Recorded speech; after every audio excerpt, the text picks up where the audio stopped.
Sengketa yang muncul antara Fiskus dengan wajib pajak atau penanggung pajak. Sengketa ini memang wajar saja dan ini mungkin sudah nggak bisa kita hindarkan karena tidak ada titik temu antara Fiskus dengan wajib pajak. Kalau kita bicara tentang banding, berarti kita bicara tentang materinya. Tidak lagi bicara tentang prosedural. Kalau masalah prosedural tentang penagihan pajak kemarin ya, kita bicarakan tentang gugatan. Nah, sekarang kita bicara tentang materinya, tentang landasan hukumnya, kemudian tentang jumlah hitung-hitungan yang terjadi ketidaksepakatan antara material hitung-hitungan yang dibuat oleh pemeriksa pajak dalam SKP yang ditetapkan sehingga menimbulkan pajak terhutang dengan hitung-hitungan yang dibuat oleh WP gitu ada. Namun sebelum masuk ke sana, silakan kamu review dulu. Kemarin kita belajar gugatan secara garis besarnya apa saja, karena prinsip-prinsipnya hampir mirip ini ya, proseduralnya, penanganan banding sama gugatan itu sama, hanya objeknya aja yang berbeda.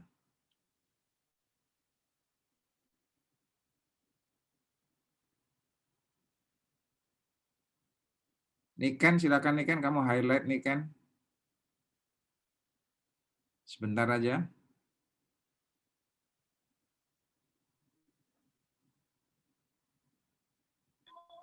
Baik, jadi pada pertemuan kemarin kita belajar mengenai gugatan yang diatur dalam Undang-Undang Nomor 14 Tahun 2002 tentang pengadilan pajak. Yang berarti gugatan adalah upaya hukum yang dapat dilakukan oleh wajib pajak, penanggung atau kuasanya terhadap pelaksanaan penagihan pajak. Terus objek gugatan itu diatur dalam pasal 23 ayat 2 dan pasal 34 ayat 3 Undang-Undang PPSP. Untuk pasal 23 ayat 2 itu nanti diselesaikan di pengadilan pajak, sedangkan yang pasal 34 atas pelaksanaan penyanderaan diselesaikan di pengadilan negeri. Terus persyaratan gugatan itu ada 6. Yang pertama tertulis, diajukan ke pengadilan, surat gugatan untuk satu keputusan, disertai alasan yang jelas dan melampirkan salinan, dan mencantumkan tanggal diterima SK. Jangka waktunya yaitu 14 hari sejak surat pemberitahuan surat paksa, SPMP, dan pengumuman lelang. Sudah, Bapak. Oke. Kalau di gugatan penyanderaan itu ke peradilan umum ada ya, karena menyangkut masalah kewenangan tidak terkait dengan perpajakan kan, penyanderaan paksa fisik, atau kalau dalam BPSP itu kalian kenal namanya gaseling itu ya, itu harus diajukan ke pengadilan umum yaitu pengadilan negeri di sana. Sedangkan tentang administrasi perpajakannya itu ke pengadilan pajak. Oke. Nah, sekarang banding. Banding itu ya sengketa pajak ya, yang seperti Bapak bilang di awal tadi, merupakan suatu sengketa pajak antara Fiskus dengan wajib pajak atau penanggung pajak tentang keputusan yang dapat dibanding. Misalnya, Fiskus menerbitkan SKP KB menimbulkan pajak terhutang, dan pajak terhutangnya itu berdasarkan hitung-hitungan WP tidak sama. Kemudian, nah pada saat proses pengajuan keberatan, adik-adik tentu ingat di sana ada proses mediasi ya, semacam itu, di mana kamu dengan SPUP-nya itu menghadirkan WP untuk klarifikasi, termasuk pembuktiannya juga kan. Cuma kalau klarifikasi pembuktian pada saat pengajuan keberatan itu berlaku pembuktian terbalik gitu ya, di mana WP yang merasa keberatan itu menurut peraturan perpajakan diminta untuk menunjukkan di mana keberatannya itu di mana gitu, dan tunjukkan beserta bukti-buktinya. Kira-kira begitulah gampangnya. Nah, sekarang karena pada saat ketemu closing statement terakhir itu tidak ada titik temu antara Fiskus dengan WP atau penanggung pajak yang kemarin kita bikin semacam visualisasi gitu ya kemarin, itu kan nggak berhasil meyakinkan kalian sehingga WP mengajukan proses berikutnya untuk mencari keadilan di luar kantor pajak. Kemana ini? Ini ke pengadilan pajak. Gitu, adik-adik. Nah, ketentuannya, syarat-syaratnya ini terkait dengan formalnya masih mengikuti Undang-Undang KUP, PPSP, kemudian juga undang-undang terkait dengan pengadilan pajak, sama aturan teknis yang dikeluarkan oleh Ketua Pengadilan Pajak yaitu SE 8/PP/2017 tentang syarat administrasi banding dan gugatan. Kemarin seingat Bapak sudah saya minta untuk download ya. Nanti di situ ada contoh-contoh bagaimana bentuk gugatan, bagaimana bentuk format banding. Nah, nanti setelah Bapak jelaskan dan diskusi, kita lihat sehingga komplitlah pemahaman kalian bagaimana teorinya, aturannya, kemudian bagaimana bentuk contoh dari surat permohonan banding itu seperti apa.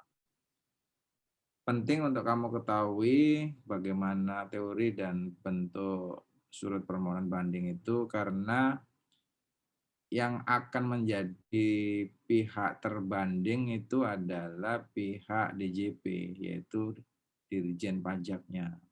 Di mana di situ kamu sebagai calon-calon bagian dari Dirjen Pajak, nanti siapa tahu nanti kamu akan ditugaskan untuk menangani keberatan atau menangani masalah sengketa pajak banding ini, ya berarti kamu harus mempelajari surat permohonan bandingnya itu supaya bisa dibikin surat uraian bandingnya.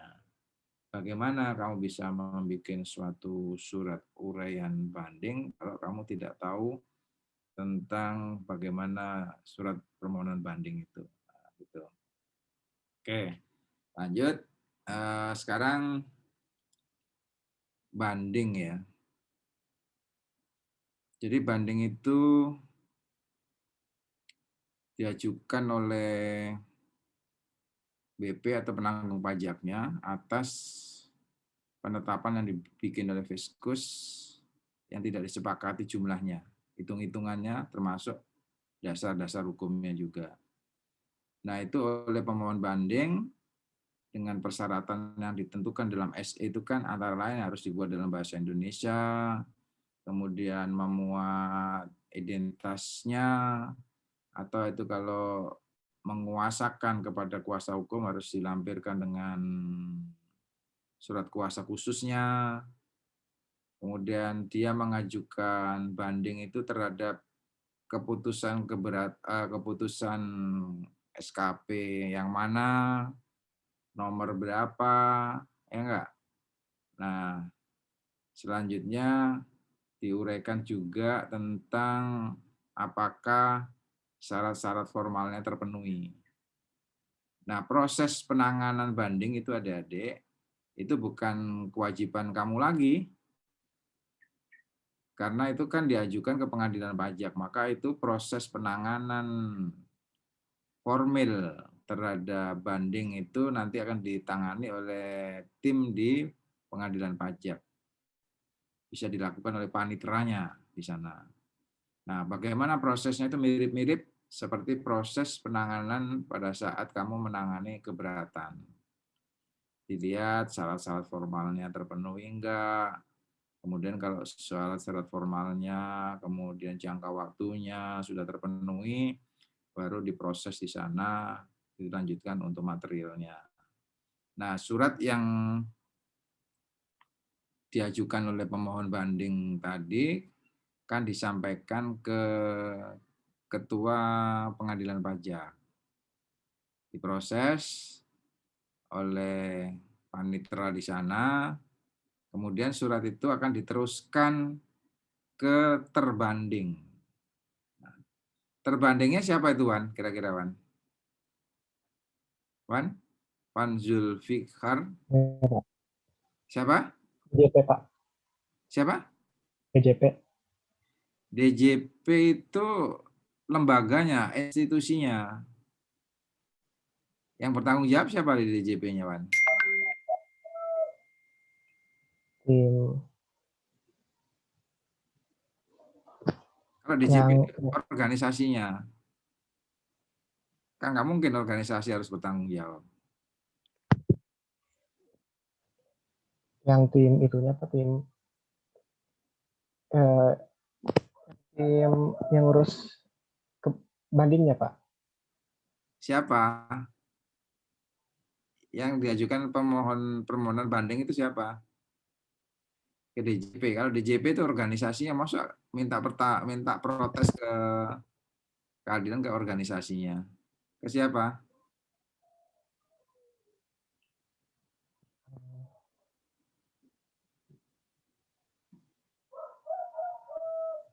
Pakai logikanya, Wan. Yang menggerakkan organisasinya itu siapa? Direkturnya, Bosnya Pak. siapa? Direktur jenderal Direktur, pajak. direktur apa dirjen? Ya, direktur jenderal pajak, Pak. Dirjen. Ya, dirjennya. Jadi orangnya, Wan, ya. Yaitu dirjen pajaknya. Diteruskan oleh pengadilan pajak, dalam hal ini oleh paniteranya yang ngurus tadi, ke direktur jenderal pajak. Untuk ditanggapi, gitu Adik-adik. Jadi di sini terjadi proses administrasi. Itu mirip-mirip kayak kalau kamu menangani keberatan itu. Jadi Bapak ingin sekarang semua di kelas 12 ini 11 atau 12? 12 ya? 11, Pak. 11 ya. Membayangkan kalian sebagai ASN di sana di DJP ini yang nangani proses banding ya gitu ya. Nah, surat permohonan banding itu ditujukan ke Dirjen Pajak lewat Ketua Pengadilan Pajak. Gitu. Tapi surat bandingnya kepadanya itu kepada Ketua Pengadilan Pajak. Di situ dimuat tentang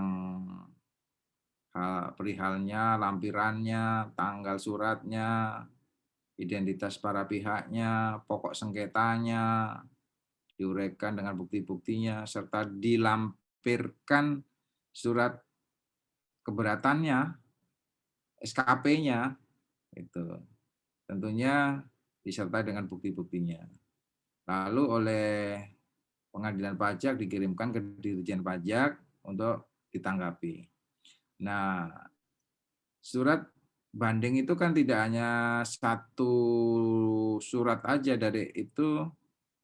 Dalam prakteknya ternyata permohonan banding itu banyak sekali. Semuanya ditujukan ke PP, Pengadilan Pajak, tapi diteruskan ke Dirjen Pajak. Nah, Dirjen Pajak kemudian diturunkan ke anak buahnya yang secara teknis fungsional menangani itu, yaitu ke Direktorat Keberatan dan Banding yang dipimpin oleh seorang direktur.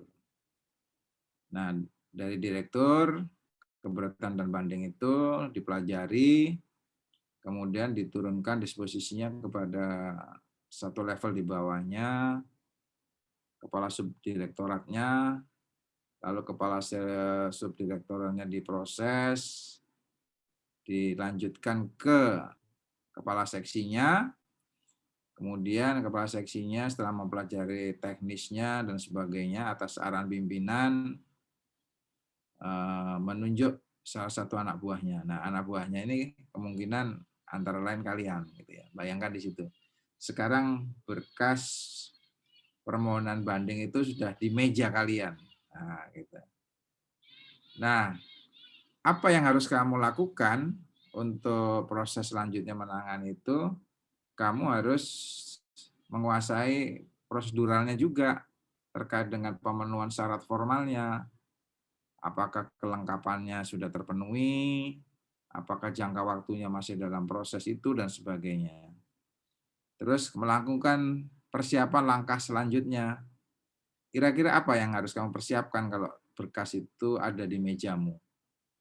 Hal-hal apa yang harus kamu persiapkan? Apa? Pakai logika aja. Rona apa, Ron? Rona Susan? Mungkin diteliti berkasnya dulu, Pak, Untuk apa? untuk mengecek apakah syaratnya itu sudah terpenuhi apa belum. Oke. Apalagi, Widya? Meneliti berkasnya, syarat-syaratnya terpenuhi tidak. Terus, apalagi, Widya? Berkasnya udah lengkap atau belum, Pak? Ya, berkasnya kenapa? Udah lengkap atau belum gitu, Pak. Terus apalagi?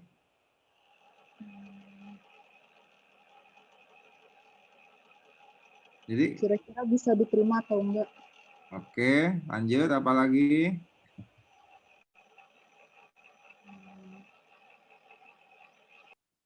Farid, mau nambahin, Red? Kira-kira apa lagi, Red? Mungkin didiskusikan sama teman dulu, Pak. Kira-kira ada yang kurang apa enggak gitu. Iya. Jadi kan kalian tidak menangani dari awal proses permohonan banding itu. Berarti kalian harus tahu terlebih dahulu duduk perkaranya. Duduk perkaranya. Nah, kamu harus mempelajari berkas itu. Apa dasar hukum yang terpenuhi atau tidak, hitung-hitungannya sudah benar atau tidak. Kalau belum jelas juga, apa yang kamu lakukan? Bar? Apa, Bar? Akbar? Iya, Pak. Ya, apa langkah selanjutnya setelah Manchester City masuk final? Gak nonton, Pak. Waduh, gimana? Ilham itu nonton loh. Menang nggak Ilham Manchester City? Saya juga nggak nonton, Pak. Ya udah kalau gitu pertanyaan Bapak alihkan deh. Kalau kamu nggak jelas juga tentang duduk perkaranya itu perlu tambahan informasi, apa yang kamu lakukan? Bisa mengundang itu, Pak, pemeriksanya, Pak. Iya. Keterangan. Tujuannya untuk apa kamu menghubungi pemeriksanya? Untuk minta keterangan, Pak, kejelasan terkait berkasnya, Pak. Iya. Jadi tapi kamu sebelum menghubungi pemeriksanya, kamu sendiri pelajari dulu ya. Kamu pelajari dulu berkasnya itu, terus kamu bikin catatan-catatan kecil itu. Nah, bila perlu kamu kontak itu pemeriksanya untuk minta penjelasan. Bila perlu hubungi juga AR-nya itu. Karena nanti di level kantor pusat itu yang menangani banding itu adalah kalian gitu. Dengan surat tugas oleh pimpinan, kamu diminta untuk mewakili Dirjen Pajak ke Pengadilan Pajak gitu. Sebelum kamu tampil di sidang Pengadilan Pajak memproses banding itu, harus kamu kuasai dulu berkas perkaranya itu, baik yang terkait dengan formalnya, proseduralnya, maupun terkait dengan materialnya. Nah, setelah kamu peroleh data-data yang komplit, kamu bikinkan uraian banding. Gitu. Gitu. Sampai di sini paham adik-adik prosesnya? Jadi berkas itu sekarang kan di mejamu. Jadi Bapak bayangkan itu kamu sebagai penelaah keberatannya lah. Ya kan? Tadi permohonan banding disampaikan oleh Ketua Pengadilan Pajak ke Dirjen Pajak. Dirjen Pajak turun ke Direktur Keberatan dan Banding, terus turun lagi ke Subditnya, terus turun ke Kepala Seksinya, sekarang ada di mejamu nih. Gitu. Apa yang harus kamu lakukan? Yang harus kamu lakukan pertama adalah mempelajari berkas itu dulu. Kemudian bikin catatan-catatan kecil untuk memperjelas, karena dari awal kamu tidak terlibat dalam pemeriksaan atas sengketa pajak itu, kamu hubungi pemeriksaannya untuk memperoleh informasi tentang duduk perkara yang kamu anggap perlu dipertanyakan. Bila perlu, kontak juga AR-nya. Gitu. Karena AR-nya itu kan yang frontliner, yang berhadapan langsung dengan WP-nya. Gitu. Setelah jelas, maka kamu harus membuat jawaban itu dari surat permohonan banding itu. Kan nggak mungkin Pak Dirjen Pajak yang bikin. Pak Dirjen Pajak tugasnya banyak sekali. Fokus ke hal-hal yang sifatnya strategis. Nah, ya. Jadi kamu yang harus bikin konsep jawaban atas banding tadi. Baik yang menyangkut formalitasnya terpenuhi tidak, kemudian terkait dengan materinya, hitung-hitungannya. Nah, intinya adalah apa yang kamu bikin itu harus mendukung apa yang ada di dalam SKP yang diajukan sengketa itu, adik-adik. Dilengkapi bukti-bukti apabila pada saat awal belum sempat disampaikan. Sampai di sini bisa ngikuti, Christine? Oke. Bisa. Terus setelah kamu bikin draftnya, bagaimana Pak bikin format draftnya? Format draftnya harus mengacu ke surat permohonan banding itu, adik-adik. Jadi kalau tadi perihalnya itu ada hal permohonan banding, sekarang adalah tanggapan atau uraian banding terhadap permohonan banding yang diajukan oleh siapa gitu. Itu adik-adik. Disampaikan kemana? Disampaikan ke Riz. Uraian bandingnya Riz. Haris? Iya, Pak. Surat uraian bandingnya ditujukan kepada siapa?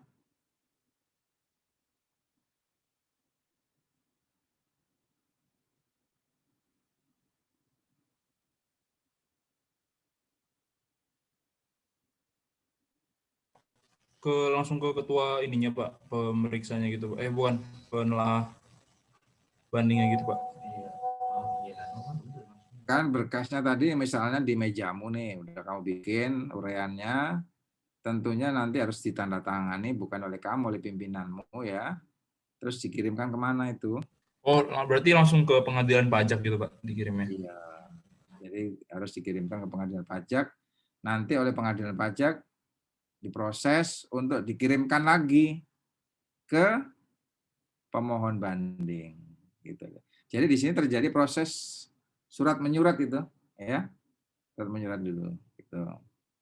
Kemudian setelah itu lewat, nanti bila perlu dikirimkan tanggapan atas uraian banding tadi, dikirimkan itu ke DJP lagi. Setelah itu selesai, berlakulah tahapan kegiatan pembuktian. Berdasarkan surat permohonan dan uraian banding tadi. Jadi pembuktian itu berarti adik-adik harus menguasai alat-alat buktinya. Gitu. Apa itu alat-alat buktinya? Itu alat-alat buktinya misalnya itu bukti tertulis.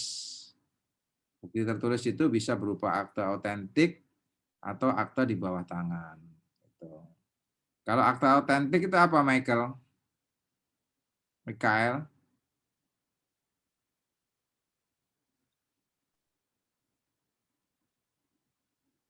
Mikael apa contohnya?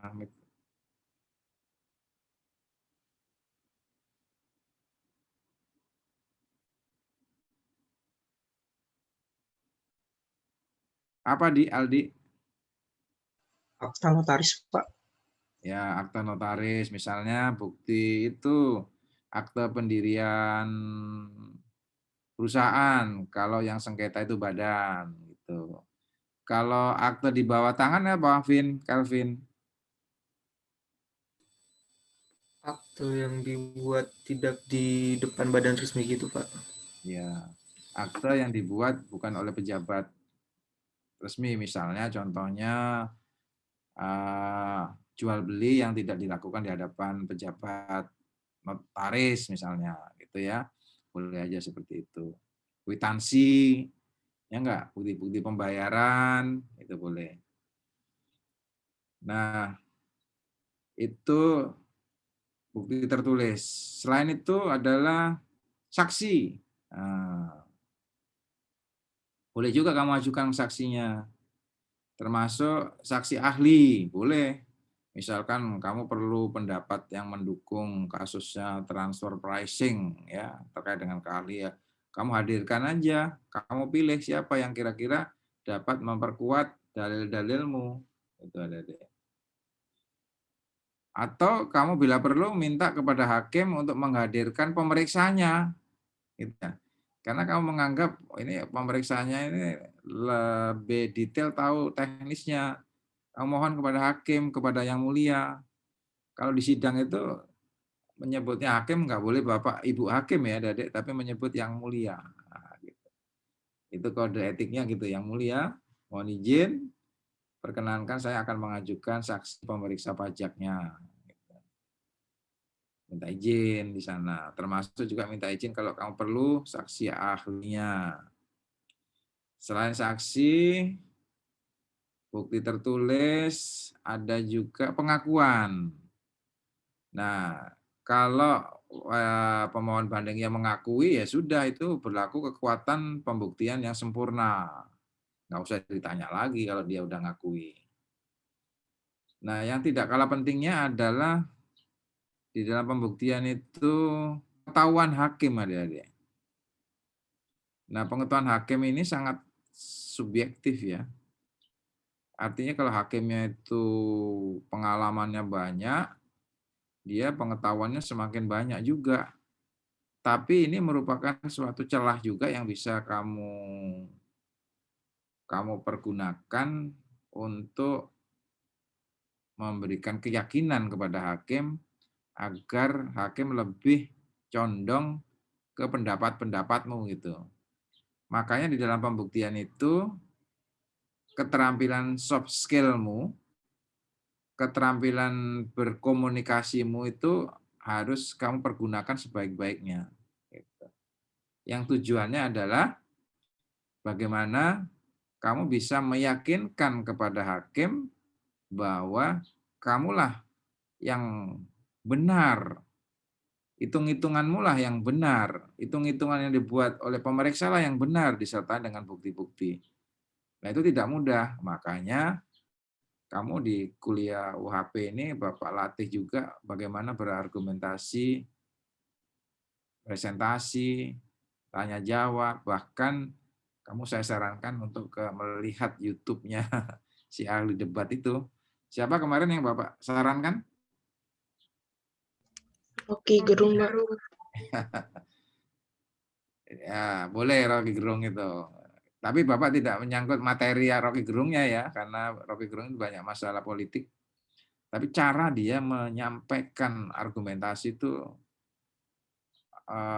logikanya sulit untuk dibantah. Jadi bayangkan kamu sebagai penelaah keberatan hadir mewakili DJP dengan surat tugas yang kemarin Bapak minta kamu telaah itu, apakah memiliki kewenangan dengan surat tugas pelimpahan kewenangan dari Dirjen Pajak untuk mewakili dalam sidang. Nah, itu sangat penting pemahaman untuk menguasai skill itu.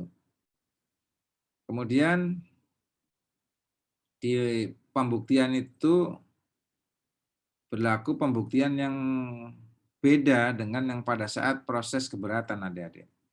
Kalau di proses keberatan itu undang-undang mengatur bahwa kalau ada keberatan, maka WP atau penanggung pajaknya yang harus membuktikan keberatannya itu di mana. Tunjukkan buktinya gitu. Bahwa pemeriksa pajak itu kurang benar, tidak benar. Nah, sekarang kalau di pengadilan pajak itu berlaku azas pembuktiannya barang siapa yang mendalilkan sesuatu, maka dia yang harus membuktikan. Nah, siapa yang mendalilkan munculnya pajak terutang itu? Kalau siapa lo? Pihak pajaknya Pak, DJP.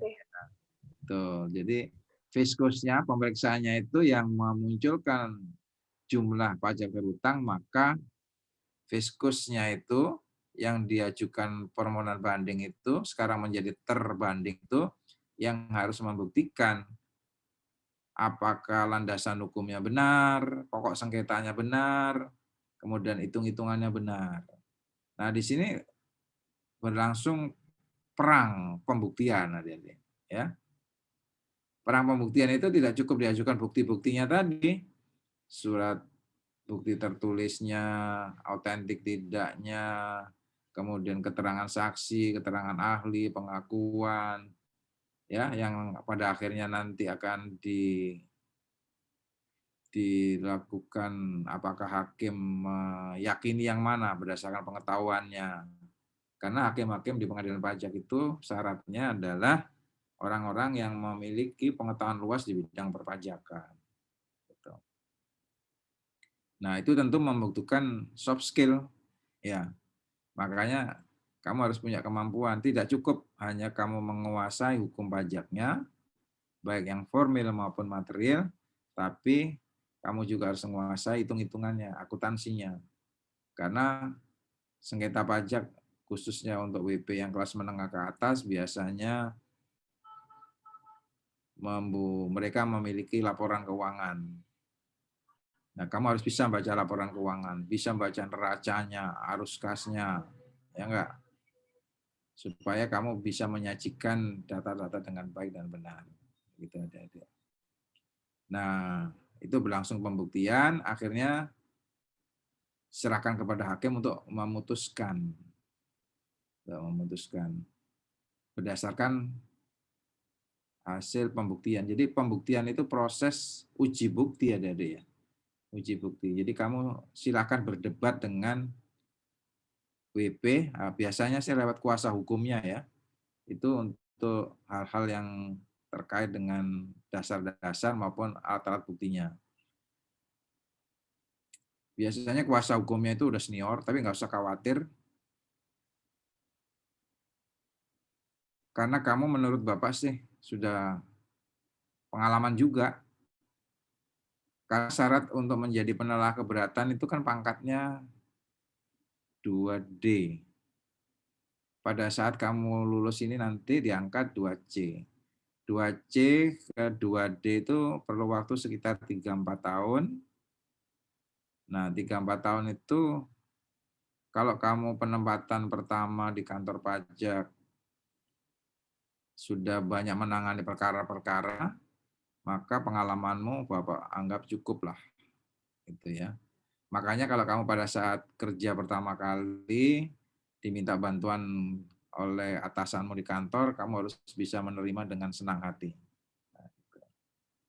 Karena pengalaman itu adalah gurumu, adalah guru yang terbaik. Semakin rumit perkara yang dimintakan bantuan ke kamu harus semakin senang. Karena itu pengalaman berharga. Kamu lihat senior-seniormu bagaimana atasanmu menyelesaikan masalah itu. Nah, bisa kamu tiru. Bisa kamu tiru nanti. Sehingga pada saat kamu menjadi penelaah keberatan, misalnya, nah tentunya pengalaman itu sangat berguna. Gitu. Kalau nanti 4 tahun lagi, Febita umurmu berapa ya, Tak? 21, Pak. 4 tahun lagi 21? Oh, 25, Pak, berarti. 25. 25, 24, 25, 26 itu, wah itu udah luar biasa lagi top-topnya itu. Ya, pengalaman udah punya, terus pengetahuannya juga sudah banyak gitu ya. Ya, pede aja. Ya, pede aja, sampaikan secara sistematis, kamu usahakan hakim lebih percaya, lebih tertarik terhadap uraianmu gitu. Supaya apa? Supaya nanti keputusannya menolak permohonan banding itu gitu. Ya enggak? Karena hakim lebih yakin terhadap uraian yang kamu bikin gitu. Oke, itu terkait dengan banding. Jadi keputusannya bisa menolak, bisa mengabulkan sebagian atau seluruhnya, bisa tidak dapat menerima kalau itu menyangkut tentang kewenangan ya. Lalu keputusan dari pengadilan pajak itu sifatnya final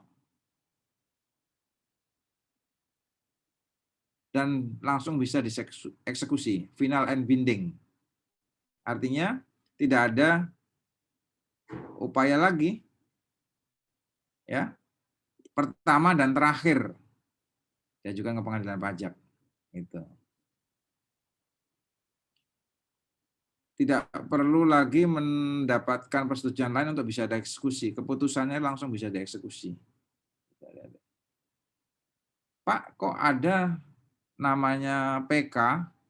Nah, kalau PK itu peninjauan kembali itu adalah upaya hukum yang luar biasa, Dedek.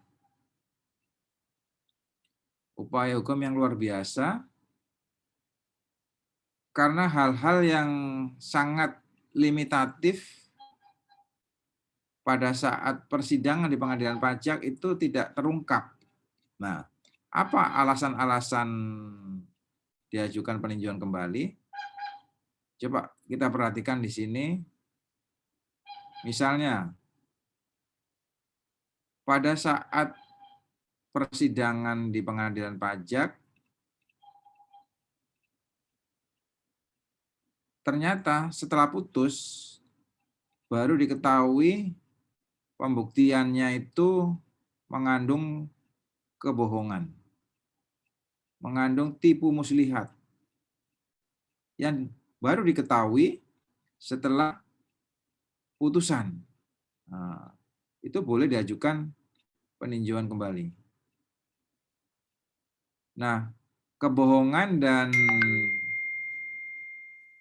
tipu muslihat yang diketahui setelah putusan sidang itu harus ditetapkan terlebih dahulu lewat peradilan umum, yaitu lewat pengadilan pidana. Ya, atas dasar itu diajukan peninjauan kembali. Lalu syarat lainnya apa yang bisa diajukan upaya hukum luar biasa lewat peninjauan kembali? Apabila ditemukan bukti baru yang sangat signifikan, yang mana apabila bukti itu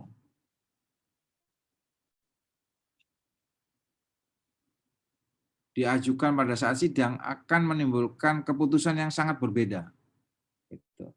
Nah, ini dalam teori hukum namanya novum, adik-adik. Novum.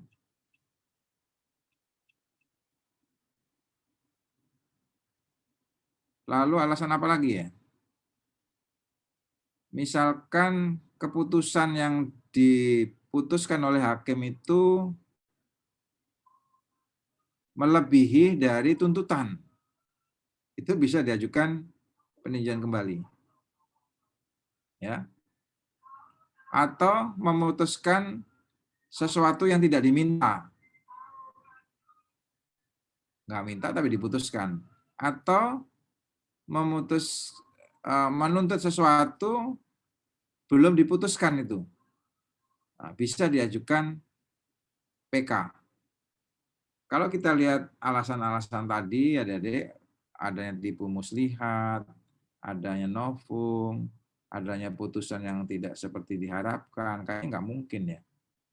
Terus alasan yang lain, jelas-jelas bahwa proses persidangan di pengadilan pajak itu tidak sesuai dengan peraturan perundang-undangan. Itu juga kayaknya nggak mungkin hakim di pengadilan pajak tidak tahu aturan.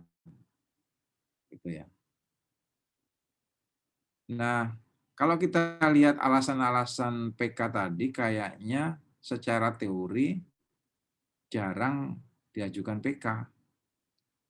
Yang boleh mengajukan PK itu tidak aja pemohon banding, tapi bisa juga terbandingnya adik-adik dengan alasan-alasan tadi.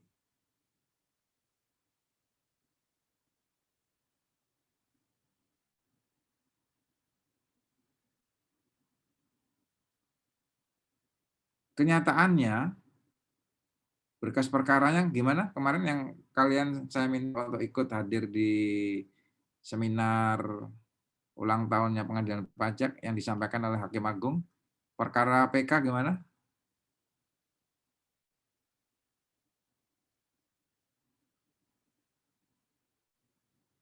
Nyimak nggak? Mika, sempat nyimak nggak kemarin Mika? Apa yang disampaikan oleh Hakim Agung terhadap kasus PK? Enggak, Pak. Astaga. Yurita, sempat perhatiin nggak Yurika? Saya di bagian materinya saja, Pak, karena kemarin PKL. Oh, Seno? Sempat lihat nggak Seno?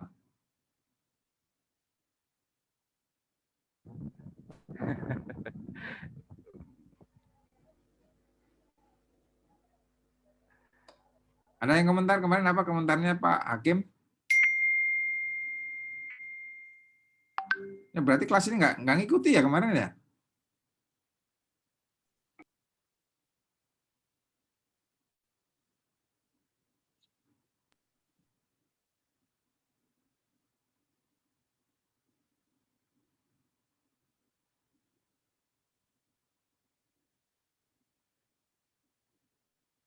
Afsal, sempat lihat nggak Sal? Kalau saya nyimaknya sengketa PK itu semakin tahun semakin meningkat, Pak. Iya. Jadi semakin banyak diajukan PK gitu ya.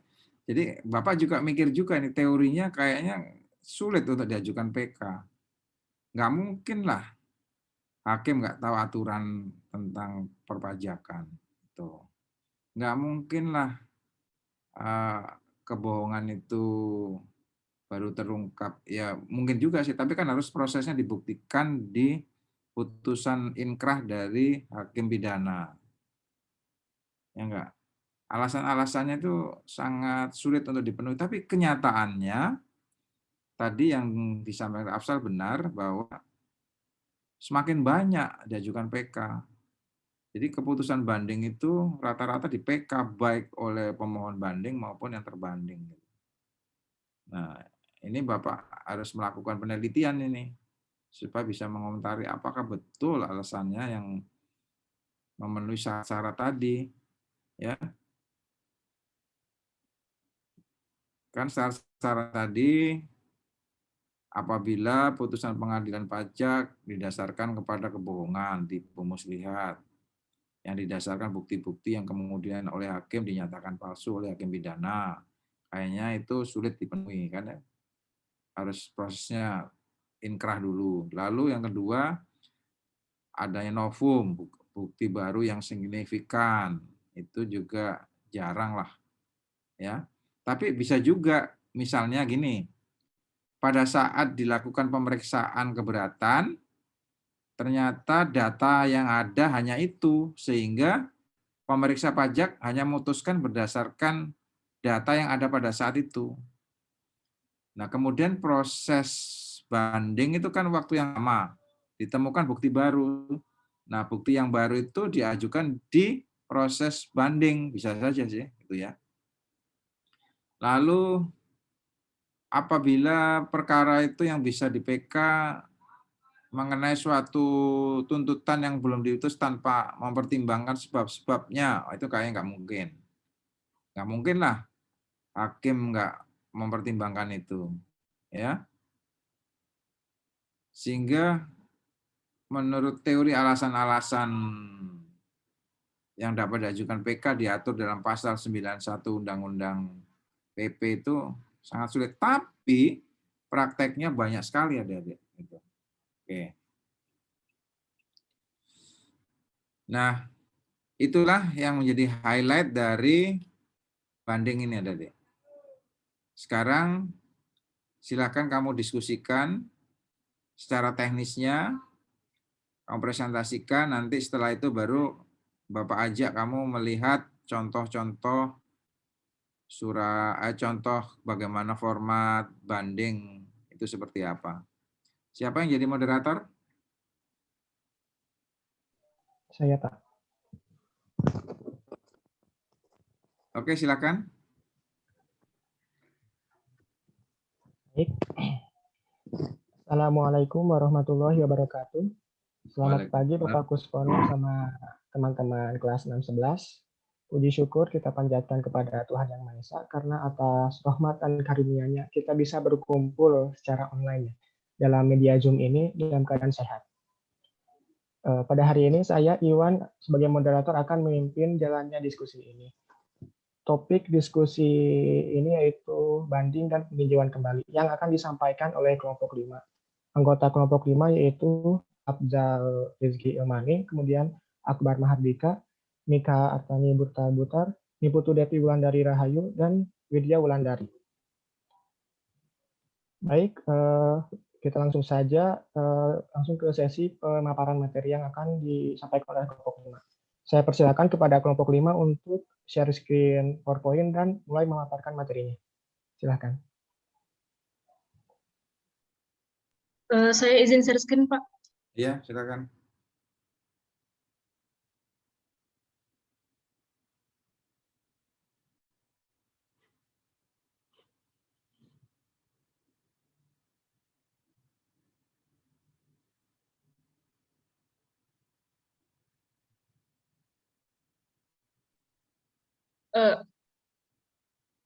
Apakah sudah terlihat share screen? Ya, oke, bagus. Sudah.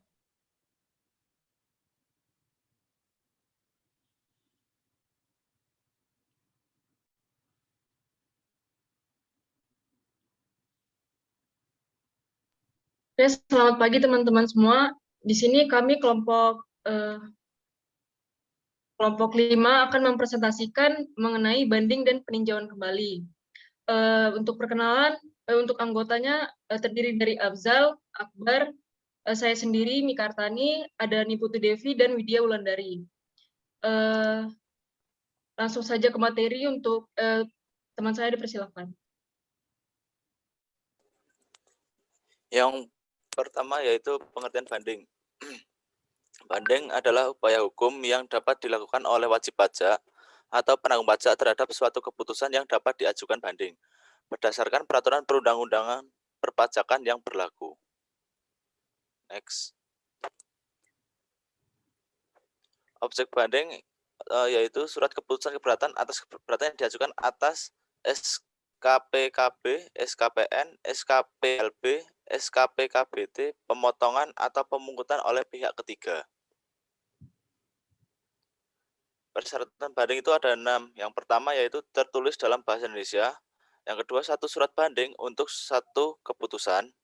Yang ketiga, disertai alasan yang jelas. Keempat, mencantumkan tanggal diterima SK atau pelaksanaan penagihan. Kelima, melampirkan salinan SK atau dokumen. Kemudian yang terakhir, diajukan ke pengadilan pajak.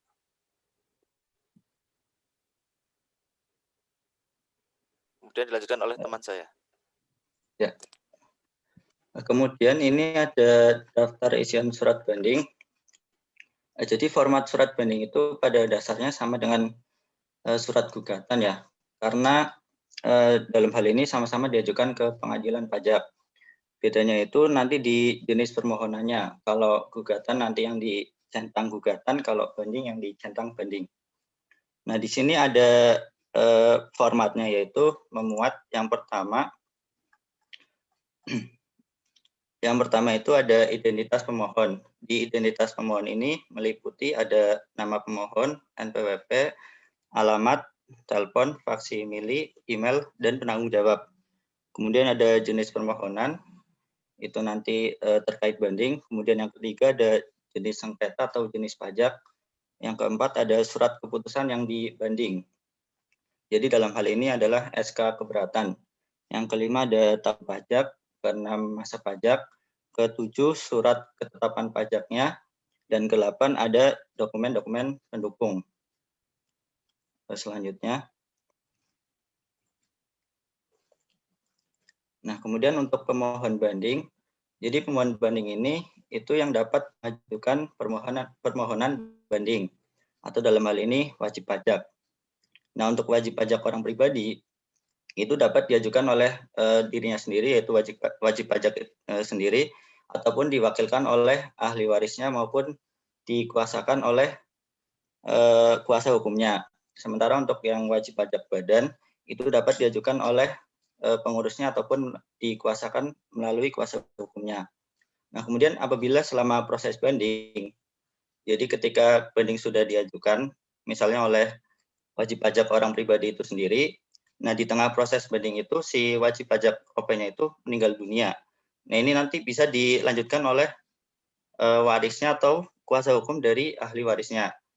Nah, untuk yang badan, jadi ketika badan sudah mengajukan proses banding, kemudian di tengah proses tersebut badan atau perusahaan itu dilakukan penggabungan, peleburan, ataupun likuidasi, itu nanti bisa dilanjutkan oleh pihak yang menerima pertanggungjawaban terkait penggabungan, peleburan, ataupun likuidasi tadi. Next. Kemudian hak-hak yang dimiliki oleh pemohon banding. Yang pertama itu, pemohon banding dapat melengkapi surat bandingnya sepanjang masih dalam jangka waktu 3 bulan sejak diterimanya keputusan yang dibanding. Yang kedua, pemohon banding dapat memasukkan surat bantahan dalam jangka waktu 30 hari sejak tanggal diterima salinan surat uraian banding. Yang ketiga, pemohon banding dapat hadir dalam persidangan guna memberikan keterangan lisan ataupun bukti-bukti yang diperlukan. Yang keempat, pemohon banding dapat hadir dalam sidang pembacaan putusan. Yang kelima, pemohon banding dapat didampingi atau diwakili oleh kuasa hukum yang telah terdaftar atau mendapat izin kuasa hukum dari Ketua Pengadilan Pajak. Yang keenam, pemohon banding dapat meminta kepada majelis terkait kehadiran saksi.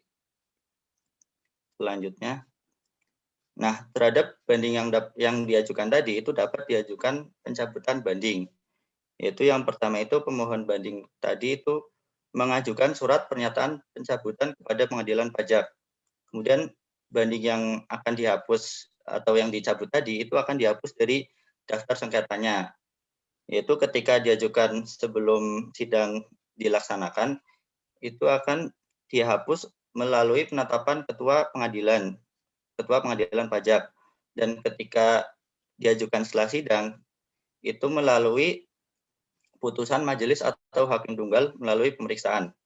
Kemudian banding yang telah dicabut tadi itu tidak dapat diajukan banding kembali.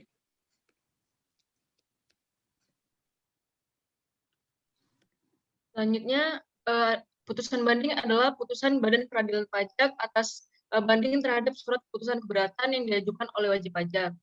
Nah, putusan pemeriksaan itu ada 2, terhadap acara biasa dan acara cepat. Untuk acara biasa itu biasanya terhadap banding yang telah memenuhi syarat. Nah, putusan pemeriksaan dibuat dalam jangka waktu 12 bulan sejak surat banding diterima.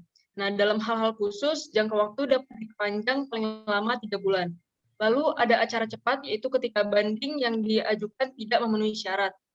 Nah, putusan pemeriksaan dinyatakan tidak dapat diterima dan diambil dalam jangka waktu 30 hari sejak batas waktu pengajuan atau 30 hari sejak banding diterima dalam hal diajukan setelah batas pengajuan terlampaui.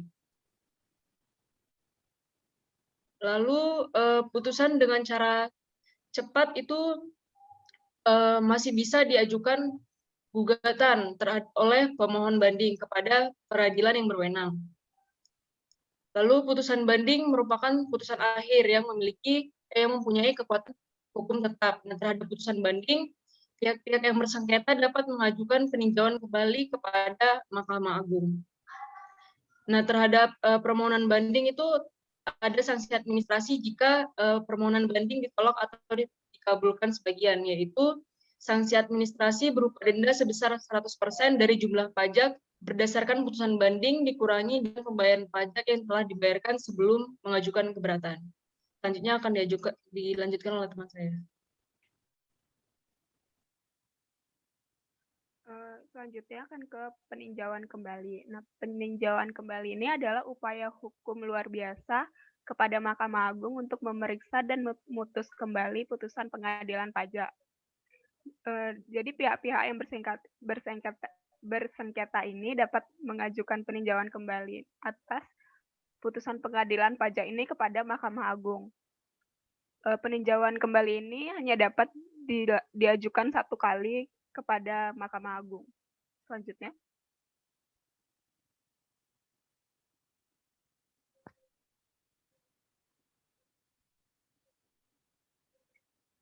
Selanjutnya ada syarat pengajuan peninjauan kembali. Nah, yang pertama harus diajukan sendiri atau diajukan oleh ahli waris atau wakil yang diberikan kuasa. Bila pemohon meninggal dunia saat proses peninjauan kembali ini, permohonan tersebut dapat dilanjutkan oleh ahli warisnya. Syarat kedua yaitu tertulis.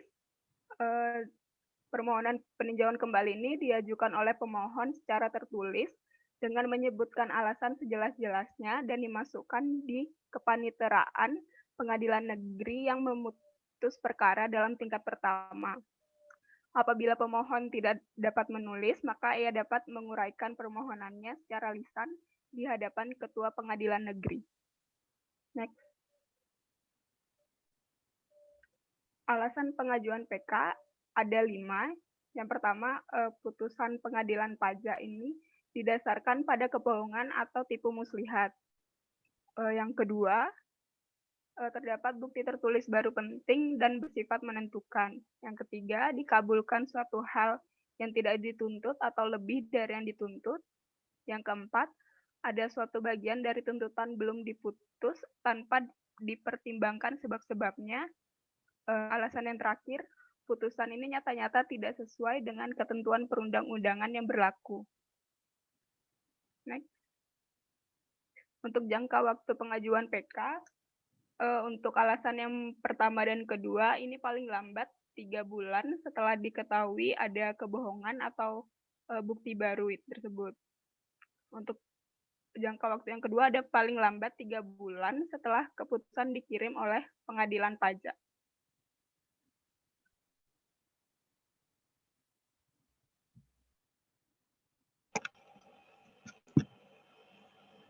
Selanjutnya adalah putusan peninjauan kembali. Mahkamah Agung memeriksa dan memutus permohonan peninjauan kembali pada tingkat pertama dan terakhir dengan ketentuan dalam jangka waktu 6 bulan dalam hal putusan melalui pemeriksaan biasa dan dalam jangka waktu 1 bulan dalam hal putusan melalui pemeriksaan acara cetak. Kemudian, putusan atas permohonan peninjauan kembali harus diucapkan dalam sidang terbuka untuk umum.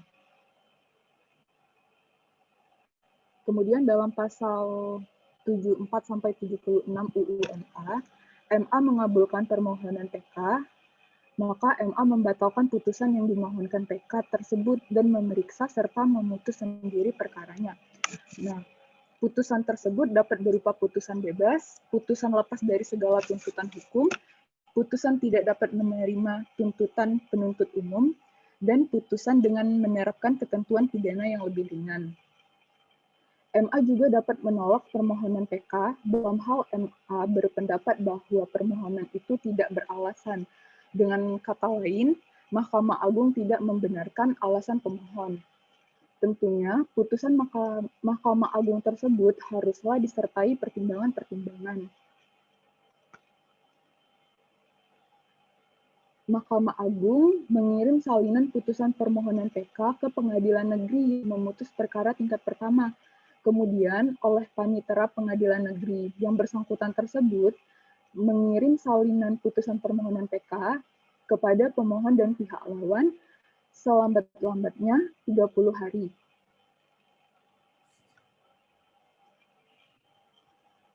Kemudian ada surat pelaksanaan putusan PK. Dasar hukumnya itu PP 74 tahun 2011 pada pasal 42 ayat 2, Dirjen Pajak menerbitkan surat pelaksanaan putusan PK setelah menerima putusan PK. Hal ini digunakan sebagai dasar untuk melaksanakan putusan PK dari MA agar putusan PK tersebut dapat dicatat ke dalam sistem administrasi perpajakan. Kemudian di pasal 46, ketentuan mengenai jumlah pajak yang masih harus dibayar itu berupa jumlah pajak tersebut ditambah pajak yang seharusnya tidak dikembalikan. Selain itu, surat pelaksanaan PK diterbitkan akibat putusan PK yang menyebabkan pembayaran atas pajak yang seharusnya tidak dikembalikan.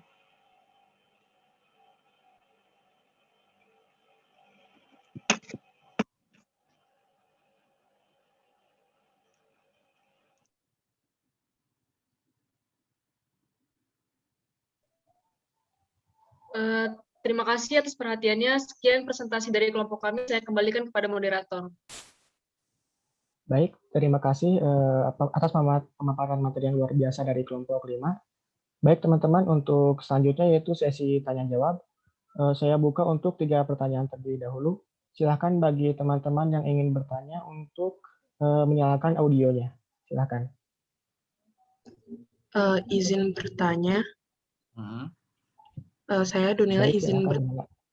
izin bertanya, kan persyaratan banding sebagaimana diatur dalam pasal 35 dan pasal 36 tentang Undang-Undang Pengadilan Pajak, salah satunya yaitu dalam hal banding diajukan terhadap besarnya jumlah pajak yang terutang, banding hanya dapat diajukan apabila jumlah yang terutang dimaksud telah dibayar sebesar 50%.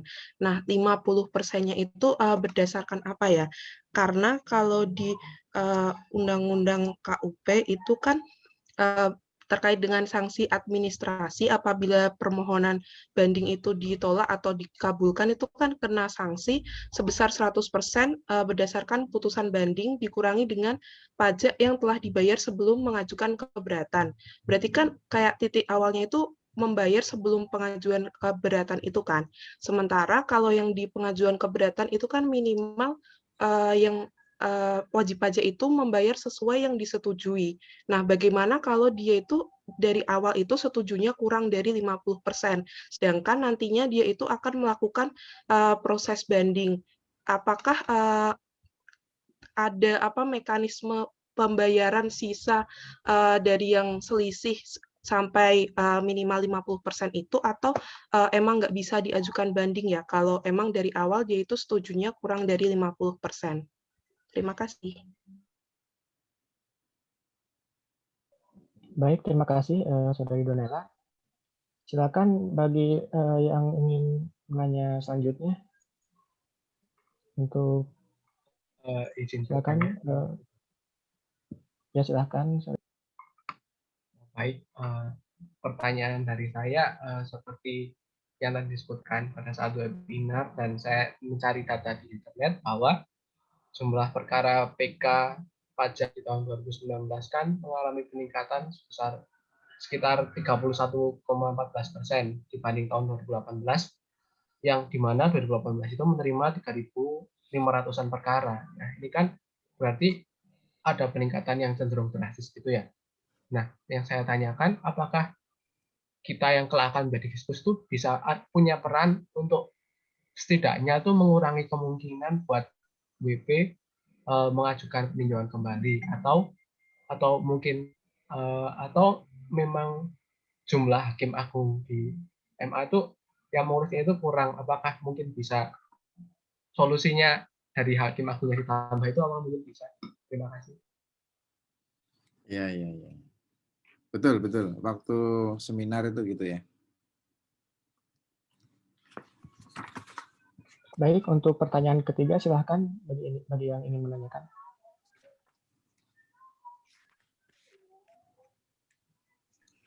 Oh iya, adik-adik sebelum berlanjut, kebetulan Reza nanya itu ya, keterbatasan hakim agung sama jumlah perkara yang naik. Ini ngomong Bapak ingat, takut lupa. Kan hari Rebu kemarin Bapak nggak masuk tuh ya. Kenapa Bapak nggak masuk kemarin? Sidang, Pak.